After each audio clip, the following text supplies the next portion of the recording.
people, the good experiences. I remember why I started the channel. So gravity is still a theory. She asked me if I was a witch. She says, I never want to hold you back from what's due you. If you the guys, those fellas, if they saw themselves with someone else, I actually wanted them to have that. And I don't mean like you can have that, bitch. No, I didn't mean like that. I didn't mean like that. I genuinely meant like I just want you to be happy, and I want you to be in a place where you're not lying. But obviously, because you will have lied, like this one, I remember standing up in the bed, the whole body in the bed. Because he's texting and calling this chick, and he was meeting up, and he later did end up marrying this chick. I was just like, I've busted so many guys. And now I know the truth, and I'm just fortunate that I know it now, instead of thinking that I was building a life with you, and you turn out to be, harboring feelings for this other woman that, like, why didn't you just be with her? What were you thinking? What are you doing? Like, I'm not just something to do, and no one is just something to do. No one is. Everybody's time should be respected. I've come across others, male and female, that in the same situation, well, now I have these feelings, I'm just supposed to trash them and throw them away and let him or her have my man. I'm like, not necessarily, but like, what would you be holding on to? What are you fighting for? They are undecided, and until they choose you, you have nothing to fight for. You have nothing to fight for. If you know that their heart is with someone else, and don't let anyone tell you that their heart belongs to someone else because of something that you're doing or did. They have chosen. And if whatever it is about you was so bad that it made them drop levels and degrees of love that they supposedly had for you, they should have left just because of that.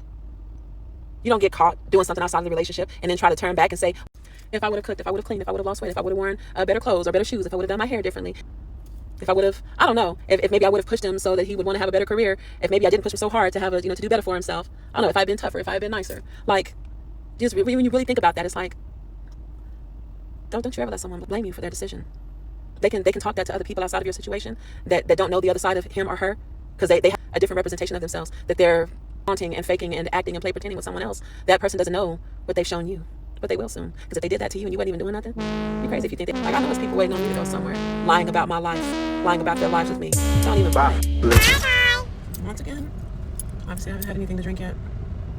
But once again, I'm just going to show you the view.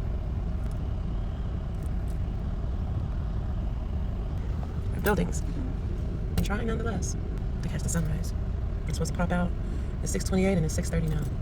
Let's see what time I actually get to see it. I'll let you know. So I carry crystals around pretty much everywhere I go. The other day, someone decided to gift me a friend. And I just want to make it known that I am what is considered spiritually eclectic. I believe that there is more than one path to the truth, and considering what we know about how the truth has been manipulated over time, I passionately encourage you just to find the path that is that resonates most with you, that speaks to you the most, and then build from that. Because just imagine if you were the physical representation of the God and you had children, people that were lost. I'm thinking that I would strategically and creatively place all the different versions and reflections of myself so that my child would have no choice but to see themselves, see my reflection in them, and see themselves in my reflection, and they would know they would resonate with my voice.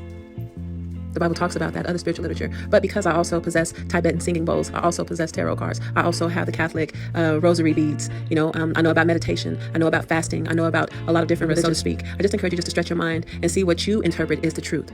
Because everyone has an agenda. Let your agenda be to be the dedicated student, aka disciple, not of any one religion, but to learn, to truly learn. While the child has eyes on me. Okay, bye guys.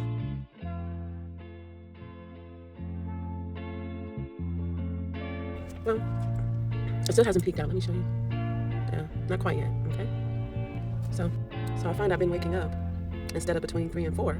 It's shifting so that I'm up right before the sun comes up. See, that's the thing. We are all becoming.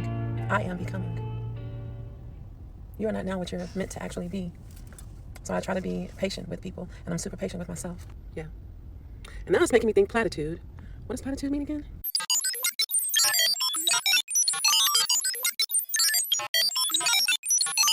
Anyway, so I was looking at the Jesus, right? He's still there chilling. The sun still hasn't peaked out yet. I think it's about to. Anyway, I was hoping to kind of share that with you. Once it does, I think it's going to come up right over those trees in that building.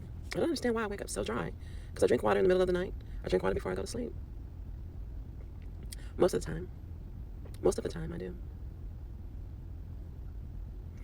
But anyway, there was a time where since people think that I'm a witch, they don't even know what that means. If I were more easily offended. And I'm just not.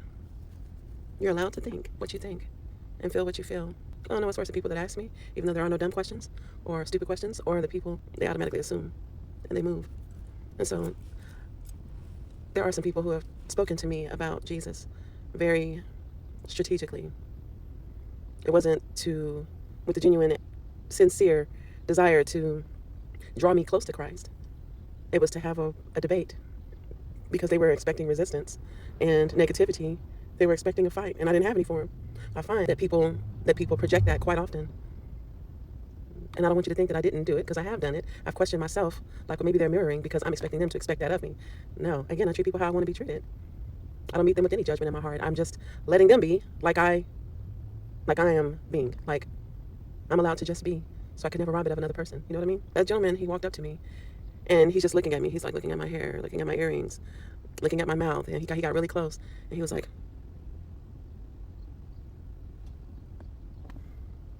Jesus loves you. I was like, I know that he does. I'm expecting it to pop right there over those trees in that building, like in this area. Yeah, but so the guy gives me the Jesus. Put Jesus back up there.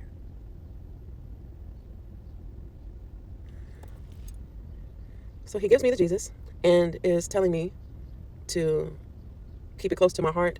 There's construction going on now. See? That cloud of white dust is headed this way, and I just need the sun to beat it over here. And I know that it's coming. Look at how it's spreading over there. I don't want to get out and walk out in that. See that big old cloud of... And now Jesus is putting himself in focus. We were looking back there. We're looking back there. Not directly at you, Jesus. Dang, I'm going to have to move it so you can see. Yeah, you see that? It's just getting bigger and bigger. That cloud of stuff that I know we're not supposed to be inhaling. It'll make its way over here. And as soon as this post, between the sun and the... Ooh, did y'all see that? It's like the light came on, okay? So now I'm back on the other side of the building.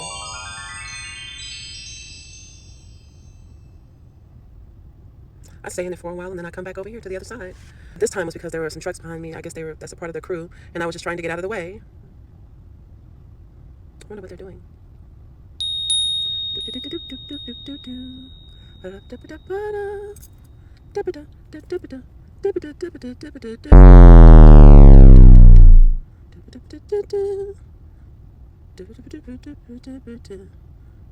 Go, got you go.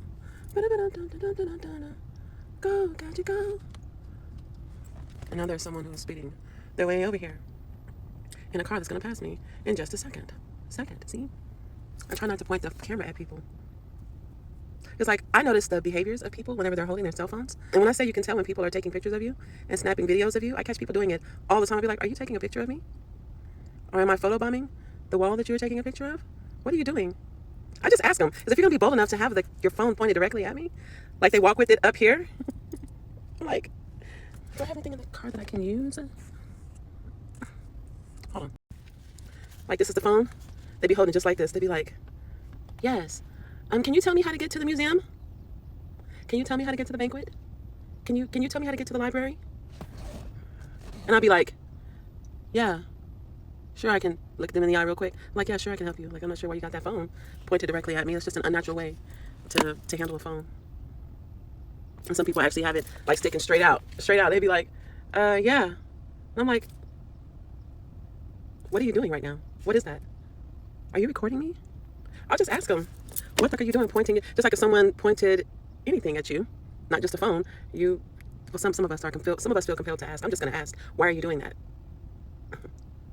You pointed an ice cream cone at me. I would wonder if you were offering me the ice cream cone. I'm going to try so hard. It's not even trying to not to offend someone. People want to take us out of our natural, instinctual response. As long as you're not being inspired to violence. Like if you should be processing when someone is standing in front of you, behaving in a way that isn't appropriate with the setting, behaving in a way that is making you question. It's not like you want to question everything around you, but when people are behaving in a way that's oddly, instead of reading their phones, reading messages like this, they're like holding them straight up. And I'm like, you want me to believe that you're reading something? And then again, from their perspective, it doesn't matter what I believe. Well, then it shouldn't matter that your behavior is causing a conversation that otherwise wouldn't happen. I'm just asking, why are you pointing your phone in this direction? Can you not? Can you not? You have everything on both sides of me, and then everything that's behind you. You have so many places to point it. Can you not? Is it just me? Because I get it a lot. And then I'm labeled for just pointing out something that is obviously out of place that would make anyone feel odd as hell. I'm like, I actually have the nerve, the courage, the grit. I have the audacity. If you have the audacity, I have the audacity. Just to ask a question. Questions are my friends. Questions are all of our friends. You ask yourself the question, why you're doing what you're doing.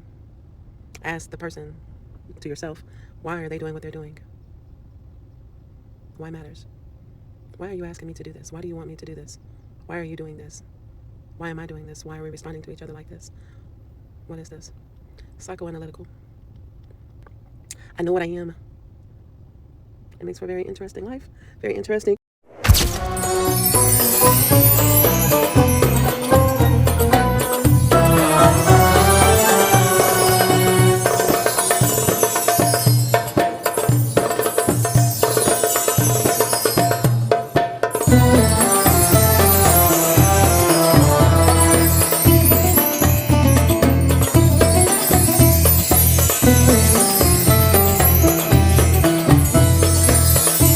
Versus resources.